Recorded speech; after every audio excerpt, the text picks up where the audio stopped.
سرکاری ملازمت کے خواہشمند افراد کے لیے بڑی خوشخبری آ گئی۔ عمر کی حد میں بڑی رعایت مل گئی۔ تفصیلات کے مطابق سندھ کابینہ نے گورنر سندھ کامران ٹیسوری کے یونیورسٹی ترمیمی بل پر اعتراضات مسترد کر دیے۔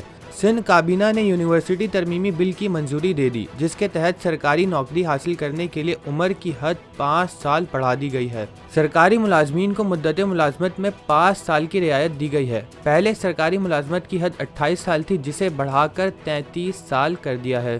سندھ میں سرکاری نوکریوں پر پابندی تھی، جس کے باعث یہ فیصلہ کیا گیا ہے۔ اطلاق سندھ پولیس اور پبلک سروس کمیشن کی نوکریوں پر نہیں ہوگا۔ اس فیصلے کو سندھ میں سرکاری عہدے حاصل کرنے کے خواہشمند ملازمت کے متلاشی افراد کے لیے ایک اہم ریلیف کے طور پر دیکھا جا رہا ہے۔